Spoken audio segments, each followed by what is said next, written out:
वार्ता प्रसंग चौथो। और पद्मनाभ दास के घर बेटी कुमारी हती। ताके निमित्त एक वर श्री आचार्य जी को सेवक चाहिए थतो। सो वैष्णव सो पूछन लागे। तब वैष्णव ने कह्યું, जो एक वर श्री आचार्य जी को सेवक है पर सनोड़िया ब्राह्मण है, सो पद्मनाभ दास को सेवक सुनथी लौकिक व्यवहार की तो सुधी नहीं आई। वैष्णव ने कह्યું, जो भलो वैष्णव है या को कन्या दीजिए।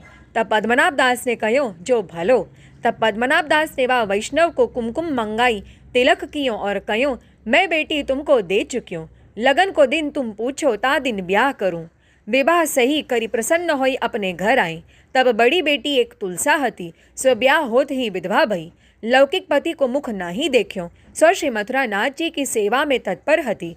तासो कह्यो, जो अपनी बेटी को विवाह अमुक वैष्णव सो सही करी आयो हो। तब तुलसा ने कही, जो वह तो सनोड़िया ब्राह्मण है और हम कनौजिया ब्राह्मण हैं, सो ऐसे कैसे होई। तब पद्मनाभ दास ने कह्यो, जो अब तो भई सो भई। तब तुलसा ने कही, जो सगाई फेरो। तब पद्मनाभ दास ने कही, जो छुरी लाओ अंगूठा काटो। जा अंगूठा करी तिलक कियो है। तब तुलसा ने कह्यो, जो अंगूठा कैसे काटिए। तब पद्मनाभ दास ने कही, तो सगाई कैसे फेरिए। अंगूठा कटे तो सगाई फिरे। पाछे पद्मनाभ दास ने विवाह कर दीनो। जाति के सब झक मार रहे। वैष्णव के कहे को ऐसो विश्वास, त्याते सगाई न फेरी। भाव प्रकाश। जब तुलसा ने कह्यो, अंगूठा कैसे काट्यो जाए। तब पद्मनाभ दास ने कह्यो, श्री आचार्य जी के सेवक पर तन मन धन न्यौछावर करिए, सो सगाई कैसे फेरी जाए। या प्रकार तुलसा को मार्ग को अभिप्राय बताए। ता दिन ते तुलसा को प्रेम वैष्णवन ने पद्मनाभ दास के संग ते भयो। सो श्री ठाकुर जी तुलसाहू को अनुभव जतावन लागे। पाछे प्रसन्न होय के वैष्णव को अपनी बेटी ब्याह दिए। जाति सगरी झक मार रही। ताको कारण यह है, जो जहाँ ताई दृढ़ स्नेह नाही, तहाँ ताई लौकिक वैदिक को डर है। जब दृढ़ स्नेह प्रभु में भयो, तब सगरी चिंता मिटी। लौकिक वैदिक बाधा न करी सके। ऐसे एक वैष्णव पद्मनाभ दास भई। वार्ता प्रसंग पांचमो। और एक छत्राणी पद्मनाभ दास के घर नित्य आवती।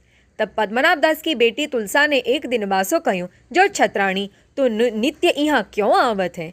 तब वह छत्राणी ने कही, जो ये महापुरुष हैं, बड़े भगवदीय हैं और मेरे संतति नहीं होते हैं, ताते आवत हो। तुम मेरी विनती पद्मनाभ दास जी सो करियो। तब एक दिन तुलसा ने पद्मनाभ दास सो कह्યું, जो यह छत्राणी के संतति नहीं, ताके लिए तुम सो विनती करत है। तब पद्मनाभ दास ने तुलसा सो कह्યું, जो जल लाओ। तब तुलसा ने जल आगे लाई धरियो। तब वह जल लेके चरणोदक करी वह छत्राणी को दियो और कह्यो, जो जा तेरे पुत्र होएगो। ताको नाम मथुरादास धरियो। पाछे वाके पुत्र भयो, ताको नाम मथुरादास धरियो। भाव प्रकाश। अपनो चरणोदक क्यों दिए। भगवदीय अपनी बड़ाई तो करावत नहीं। तहाँ श्री ठाकुर जी को चरणामृत दियो होएगो। तहाँ कहे थे, जो पद्मनाभ दास ने विचारी, जो तुच्छ कामना पुत्रादिक की है, या के लिए श्री ठाकुर जी को चरणोदक कहाँ। श्री ठाकुर जी को श्रम काहे को कराऊं। तांते अपनो चरणोदक दिए। परंतु पद्मनाभ दास सदा श्री आचार्य जी के स्वरूप में मगन रहत हैं। सो जल ले श्री आचार्य जी के भाव दे दिए और इनको कछु कामना की बड़ाई की अपेक्षा नहीं है। भगवदीय को आश्रय करे, सो सगरो मनोरथ वाको पूर्ण होई। यह पुत्र की कहाँ बात है। ताको छत्राणी को पुत्र कामना हती, सो वाको पुत्र भयो, परंतु बाधक नहीं। जो अपने किए को अहंकार नहीं। ता समय जो बुद्धि की प्रेरणा भई, सो भगवद इच्छा ते कार्य करत है। अपनों कियो जानत नहीं। श्री गुसाई जी लिखे हैं, बुद्धि प्रेरक कृष्णस्य पाद पद्मम प्रसीदतु। जो कार्य होत है, जैसी ताकि बुद्धि प्रेरक होई करत है, सो कार्य सब कृष्ण करे सो जाननो। जो अपनो और को जाने, सो संसार समुद्र में भ्रमत है। ताते पद्मनाभ दास ने अपनो चरणोदक दियो, परंतु यह भाव नहीं, जो मेरे चरणोदक सो पुत्र होएगो। भगवद इच्छा ते सब होते हैं, यह सिद्धांत दिखाएं। वार्ता प्रसंग छठो। और एक समय बड़े रामदास जी अपने सेव्य श्री ठाकुर जी को पद्मनाभ दास के घर पधराई के श्रीनाथ जी के दर्शन को गए। सो श्रीनाथ जी की सेवा में श्री आचार्य जी की आज्ञा ते रहे और श्रीनाथ जी की सेवा करन लागे। श्रीनाथ जी के भीतरिया भय। तब पद्मनाभ दास श्री ठाकुर जी की सेवा करन लागे। कितने दिन पाछे मुगल की फौज आई, सो ताने गाम लूटियो। सो श्री ठाकुर जी को एक मुगल ले गयो।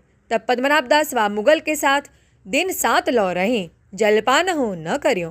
તબ 8વેं दिन मुगल सो मुगलानी ने કહ્યું, જો ये ब्राह्मण जलपान नहीं करते या को 7 दिन भय अन्न जल छोड़े, सो जो ये मरेगो तो तेरे माथे हत्या चढ़ेगी.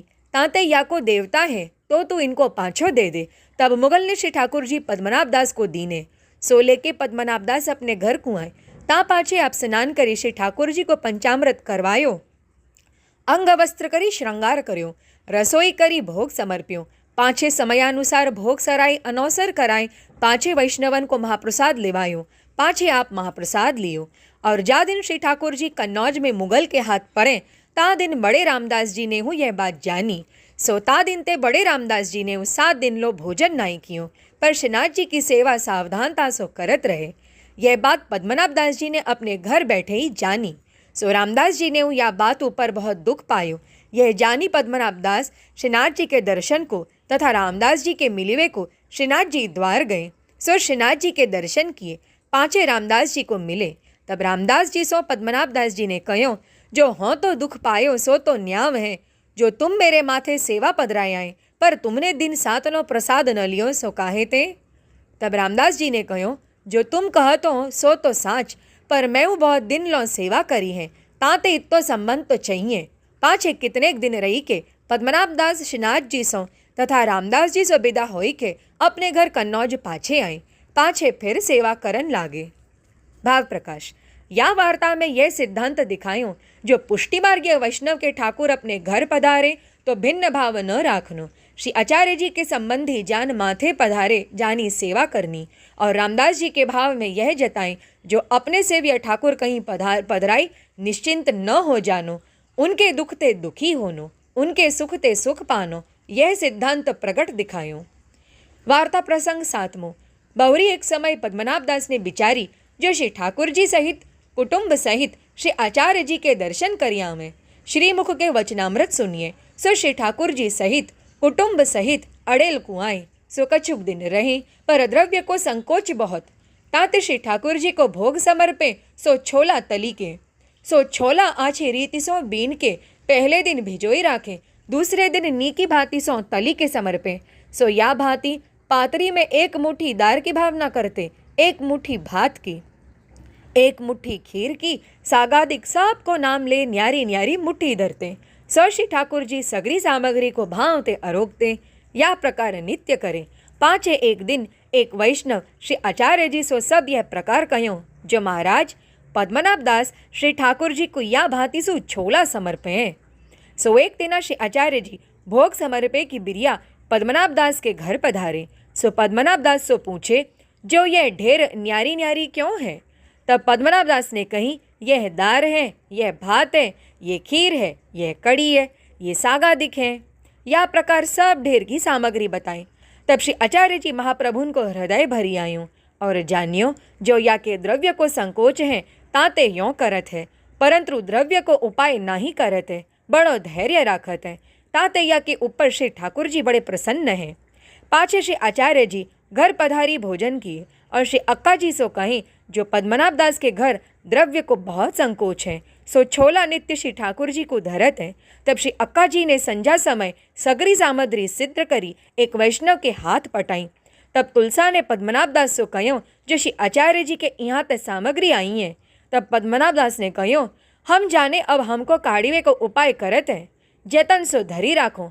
तब तुलसा ने धरी राखी. पाछे दूसरे दिना फिर सामग्री सांझ को श्री अक्का जी ने सिद्ध करी पठाई. तब तुलसा ने फिर पद्मनाभ दास सो कही. तब पद्मनाभ दास ने कही, हमको बेग बिदा दिए, ताते सवेरे चलेंगे, अबलो तुम धरे राखो. पाछे प्रातः काल भयो. तब श्री ठाकुर जी को बेग ही राजभोग से पहुँची के श्री मथुरानाथ जी से पूछे, जो महाराज आपको श्री आचार्य जी के घर पधारवे की इच्छा हुई तो वहाँ नाना प्रकार की सामग्री है. मेरे यहाँ तो जो समय जैसो प्राप्त होई तैसो ही धरूंगो. तब श्री मथुरानाथ जी ने कही, मोको तेरो कियो भावत है, ताते जो धरोगे सोई प्रीति ते आरोगोंगो. तब अनौसर कराई, 1 नाव भाड़े कर लाए. तुलसा सो कहे, 2 दिन को सीधो सामग्री है, सो श्री अक्का जी को दे आओ. तब तुलसा सारी सामग्री श्री आचार्य जी के यहाँ दे आई. पांचे सगरी वस्तु नाव पर धरी श्री मथुरानाथ जी को नाव पर पधराई श्री आचार्य जी के पास विदा होन आए और दंडौत करी विनती कीनी, जो महाराज आज्ञा होए तो घर जाएं। तब श्री आचार्य जी पूछे, जो श्री ठाकुर जी कहाँ हैं? तब पद्मनाभ दास ने कही, महाराज नाव पर पधारे हैं। तब श्री आचार्य जी विदा किए और मन में विचारे, जो औंच को पद्मनाभ दास क्यों गयो? तब श्री अक्का जी ने कही, 2 दिन सीधो पठायो सो फेरी दे गयो। तब श्री आचार्य जी ने कहो, जो सीधो पटवायो ताते गयो, नाही तो न जातो। ऐसे श्री आचार्य जी ने श्री मुक्ते स्वयं कहो। पाछे पद्मनाभ दास घर जाए सेवा करन लागे। भाव प्रकाश। या वार्ता में यह जताए, जो गुरु द्रव्य श्री ठाकुर जी के द्रव्य ते हूँ भारी है, ताते श्री भागवत में 11 स्कंध अध्याय 17 श्लोक 28 में कहे हैं, भिक्षा मांग के लाई गुरु के आगे धरिए, जो गुरु आज्ञा दें तो खाएं, नाही तो भूख्यो रह जाएं, परंतु मांगे नहीं। मांगे भिक्षा हूँ आज्ञा बिना नहीं लेनी। ये न ली जाए तो गुरु को द्रव्य कैसे लियो जाए? ताते श्री आचार्य जी विवेक धैर्य आश्रय में लिखे हैं, जो त्रिदुख सहनम धैर्यम। जब मुगुल ठाकर को ले गयो तब पद्मनाभ दास चाहें तो भस्म करी डारे, पद्मनाभ दास कष्ट सहे, आप 7 दिन भूखे रहें, वासो कछु कहे नहीं। यह अलौकिक दुख कयो। लौकिक दुख जो बेटी पर ज्ञात को दीनी, यह ज्ञाति में निंदा सो सहे। खान पानादिक को दुख सो सहे, परंतु धर्म को न छोड़े। ताते श्री गोकुलनाथ जी श्री सर्वोत्तम जी की टीका में आप लिखे हैं, कोटिन वैष्णवन में दुर्लभ पद्मनाभ दास सरीखे हैं। सो श्री आचार्य जी के मार्ग को, श्री आचार्य जी के स्वरूप को यथावत जानत हैं। सो उन पद्मनाभ दास की ऊपर श्री आचार्य जी महाप्रभु अब सदा प्रसन्न रहते। ताते इनकी वार्ता को पार नहीं, सो कहाँ ताई कहिए। श्री वल्लभाधीश की जय।